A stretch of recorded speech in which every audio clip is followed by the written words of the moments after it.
mempresentasikan tugas filsafat hukum, yaitu tentang ontologi. Saya Asgar Mulia. Saya Nur Hilmiati. Saya Maharani. Saya Ahmad Sukopuri. Saya Dwi Rano Purwuma.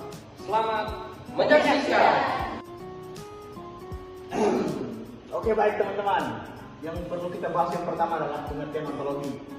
Menurut bahasa, ontologi berasal dari bahasa Yunani, ontos, yang berarti ada, dan logos yang berarti ilmu. Jadi, ontologi adalah ilmu tentang yang ada. Sedangkan menurut istilah, ontologi adalah ilmu yang membahas tentang hakikat yang ada, yang merupakan ultimate reality, baik yang berbentuk jasmani, konkret maupun rohani, abstrak. Jadi teman-teman, ontologi membahas tentang yang ada, yang tidak terikat oleh satu perwujudan tertentu. Dalam kaitan dengan ilmu, aspek ontologis mempertanyakan tentang objek yang ditelah oleh ilmu. Secara ontologis, ilmu membatasi lingkup penelahan keilmuannya hanya pada daerah yang berada dalam jangkauan pengalaman manusia dan terbatas pada hal yang sesuai dengan akal manusia. Ontologi membahas tentang yang ada, yang universal, menampilkan pemikiran semesta universal.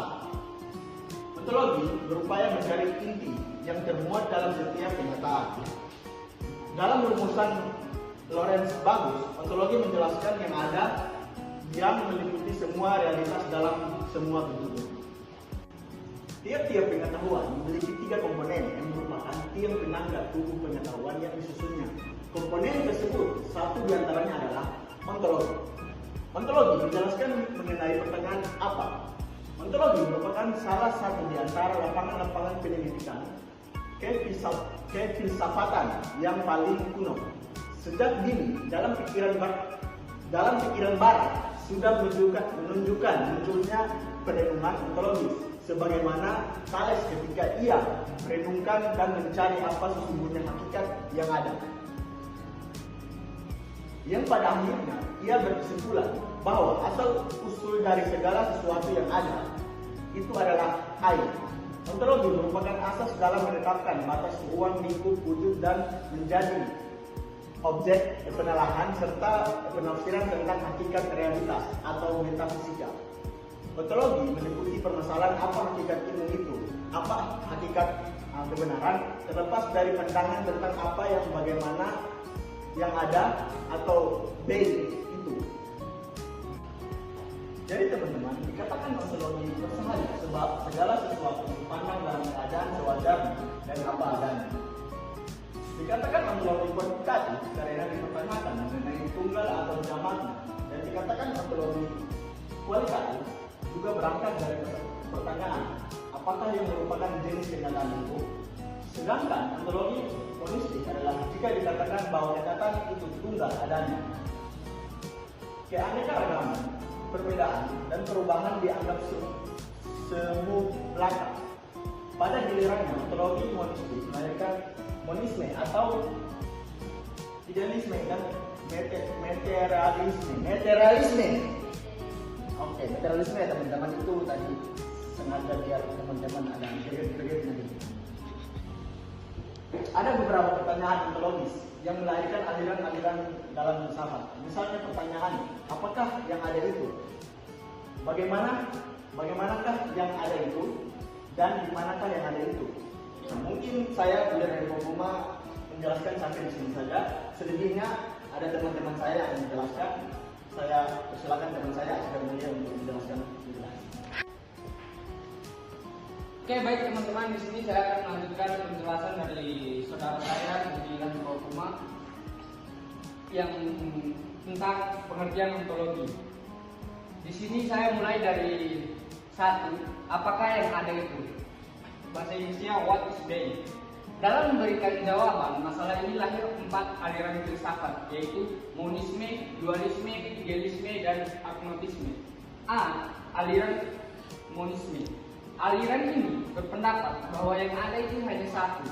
Bagi yang berpendapat bahwa yang ada itu serba spirit, ideal serba roh, maka dikelompokkan dalam aliran monisme, idealisme.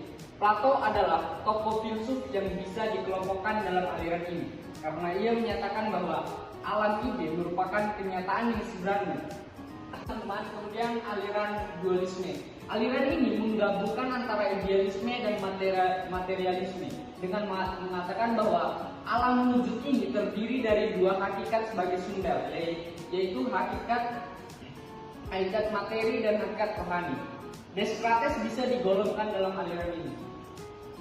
Kemudian lanjut, itu aliran pluralisme. Menurut aliran ini, manusia adalah makhluk yang tidak hanya terdiri dari jasmani dan rohani, tetapi juga tersusun dari api, tanah, dan udara yang merupakan unsur substansial dari segala wujud. Kemudian lanjut, aliran kognitisisme. Aliran ini mengingkari kesanggupan manusia untuk mengetahui hakikat materi maupun hakikat rohani. Mereka juga menolak suatu kenyataan yang mutlak yang bersifat transenden. Oke, kemudian lanjut teman-teman, yang kedua, bagaimanakah yang ada itu? How is being? Apakah yang ada itu sebagai sesuatu yang tetap, abadi atau berubah-ubah? Dalam hal ini, Zeno 490-430 sebelum Masehi menyatakan bahwa sesuatu itu sebenarnya khayalan belaka. Pendapat ini dibantah oleh Bergson dan Russell, seperti yang dikatakan oleh Whitehead bahwa alam ini dinamis, terus bergerak, dan merupakan struktur peristiwa yang mengalir terus secara kreatif. Di manakah yang ada itu? Where is being? Aliran ini berpendapat bahwa yang ada itu berada dalam alam ide, adikodratif, universal, tetap abadi dalam abstrak. Sementara aliran materialisme berpendapat sebaliknya, bahwa yang ada itu bersifat fisik, kodratik, individual, berubah-ubah, dan real. Dalam hal ini, Katsov memberikan banyak term dasar mengenai bidang ontologi, misalnya yang ada, being, kenyataan, reality, eksistensi, perubahan, change, tunggal, one, dan jamak, imani. Semua istilah disebut dijabarkan secara rinci oleh Katsov. Sekian dari saya teman-teman, saya Asgar Mulia izin pamit, kemudian dilanjutkan oleh teman saya Ilham. Baik teman-teman, tadi teman-teman sudah melihat atau menonton bagaimana teman saya Asgar dan Budi Dodi itu sudah menjelaskan tentang pengertian. Jadi giliran saya menjelaskan hakikat hukum dari sudut pandang teori. Nah, ada beberapa teori yang dikemukakan oleh para filsuf mengenai hakikat hukum. Yang pertama, Aristoteles berpendapat bahwa hakikat hukum itu ada karena kualitas, yakni dari sebab yang berupa bahan, cause materialis, dari sebab berupa bentuk, cause formalis, dari sebab yang berupa bentuk, cause efficis, dan dari sebab yang berupa tujuan, cause finalis. Yang kedua, J.T.H. Burgin memiliki pandangan bahwa hakikat hukum itu adalah bahasa. Burgin memandang demikian oleh karena yang memungkinkan hukum itu ada dan dapat dipahami dengan beberapa definisi adalah dari bahasa A. Definisi kausal, yaitu hukum itu ada oleh penguasa. Definisi fungsional, yaitu hakikat hukum ada fungsi definisi. Definisi fenomenologis, yaitu hakikat hukum adalah kesepakatan. B. Definisi sinonim, yaitu hakikat hukum adalah peraturan. Definisi etimologis, yaitu hukum berasal dari kata bahasa Arab al-hukuk yang berarti peraturan. C. Definisi konotatif, yaitu hakikat hukum relatif pada sifatnya. Yang ketiga, Katsov berpendapat bahwa hakikat hukum tergantung dari orang yang membunyikannya. Jika sebuah pohon tumbang di hutan dan tidak ada mendengarkannya, adakah bunyinya? Dan harus ada yang membunyikan dengan makna. Apakah makna tersebut dalam wujud makna asosiasi yang artinya hukum sama dengan undang-undang? Apakah dalam bentuk makna materi essence yang artinya hukum sama dengan masyarakat? Apakah dalam makna operasi yang artinya hukum mempunyai makna bila dapat dioperasionalkan? ataupun dalam bentuk makna pengalaman yang artinya hukum terbentuk karena pengalaman dan akal. Baik, tadi sudah saya menjelaskan tentang hakikat. Nah, sekarang giliran teman saya yang akan menjelaskan yang ketiga hakikat hukum dari sudut pandang ideologi hukum. Terima kasih. Baik, selanjutnya saya akan menjelaskan materi tentang hakikat hukum dari sudut pandang ideologi hukum. Beberapa ideologi hukum juga mengemukakan pendapat tentang hakikat hukum, diantaranya yang pertama aliran hukum alam yang berpendapat bahwa hakikat hukum terletak pada moral, baik yang berasal dari Tuhan maupun dari akal manusia. Yang kedua, aliran positivisme.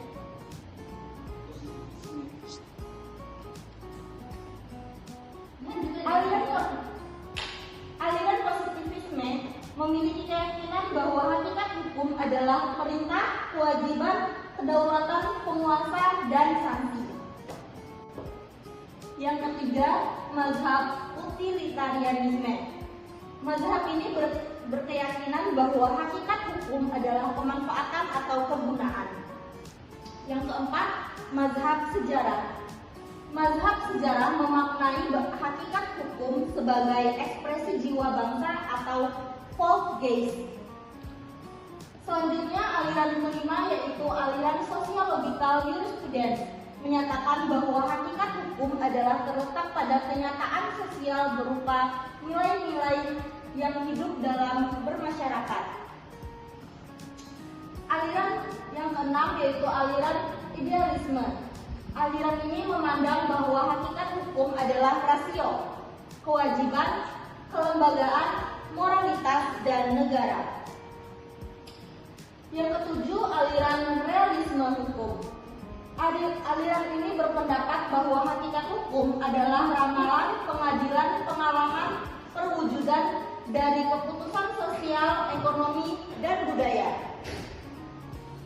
Selanjutnya, yaitu gerakan studi hukum kritis berpendapat bahwa hakikat hukum adalah politik. Aliran Marxisme berpandangan bahwa hakikat hukum adalah perjuangan bagi posisi kelas, di mana hukum adalah alat untuk melayani kepentingan-kepentingan dari kalangan atas. Selanjutnya yaitu teori kaos dan dekonstruksi Derrida, yang menganggap bahwa hakikat hukum adalah kaos atau kekacauan. Dan yang terakhir, antropologi metafisika atau filsafat manusia.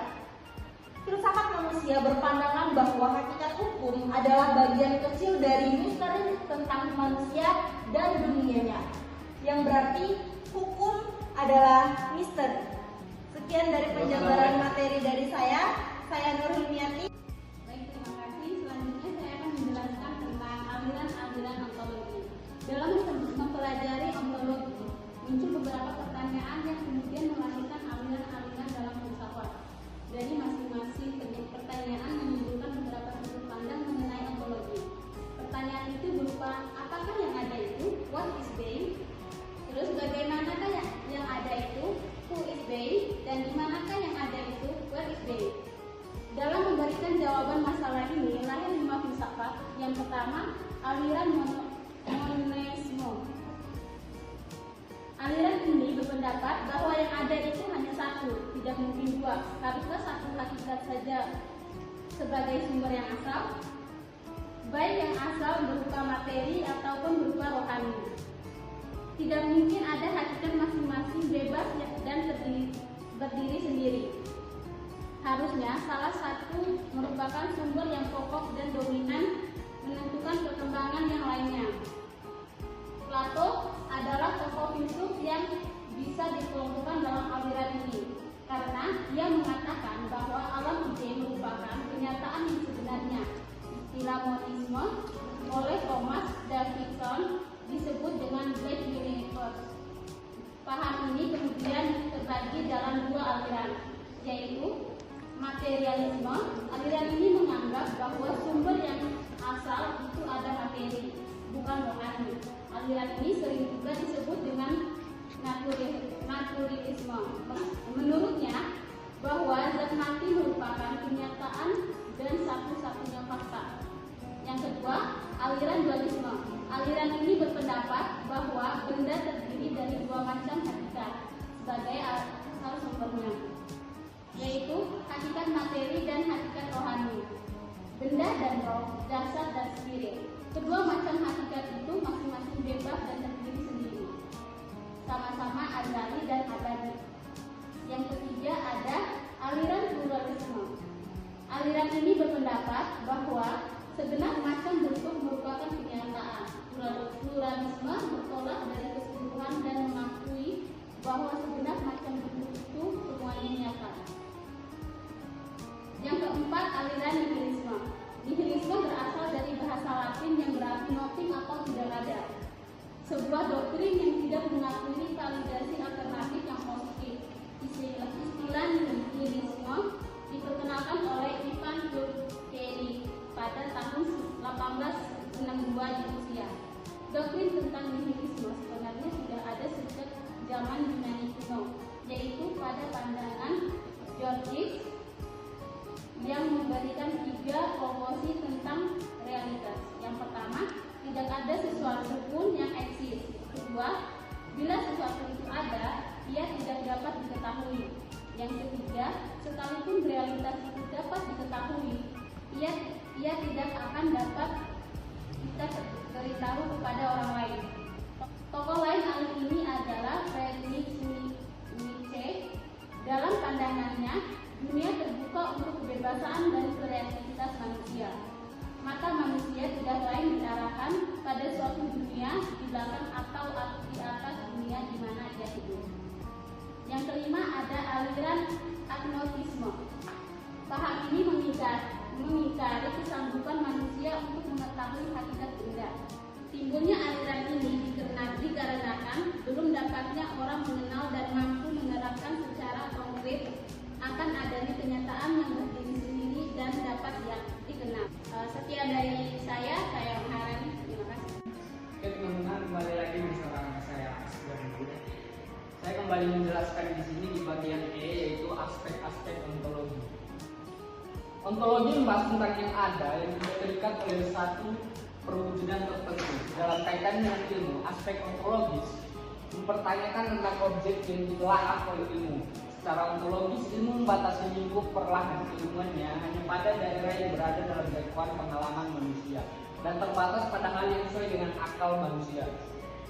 Ontologi membahas tentang yang ada, yang universal, menampilkan pemikiran semesta universal. Ontologi berupaya mencari inti yang termuat dalam setiap kenyataan. Dalam lulusan Lawrence Bakus, ontologi menjelaskan yang ada, yang meliputi semua realitas dalam sebuah bentuknya. Ada beberapa aspek ontologis yang perlu diperhatikan dalam ilmu pengetahuan. Yang pertama, metodis. Menggunakan cara ilmiah berarti dalam proses menemukan dan mengolah pengetahuan menggunakan metode tertentu, tidak serampangan. Yang kedua, sistematis. Dalam metode ini saling berkaitan satu sama lain secara teratur dalam suatu keseluruhan. Berarti dalam usaha menemukan kebenaran dan menjabarkan pengetahuan yang diperoleh menggunakan langkah-langkah tertentu yang teratur dan terarah sehingga menjadi suatu keseluruhan yang terpadu. Kemudian lanjut yang ketiga, yaitu koheren. Dalam metode ini unsur-unsurnya harus berkaitan, tidak boleh mengandung uraian yang bertentangan. Berarti setiap bagian dari gambaran ilmu pengetahuan itu merupakan rangkaian yang saling terkait dan berkesesuaian atau konsisten. Yang keempat, rasional. Rasional harus berdasar pada kaidah berpikir yang benar, yaitu logis. Yang kelima, komprehensif. Melihat objek tidak hanya dari satu sisi atau sudut pandang, melainkan secara multidimensional atau secara keseluruhan atau holistik.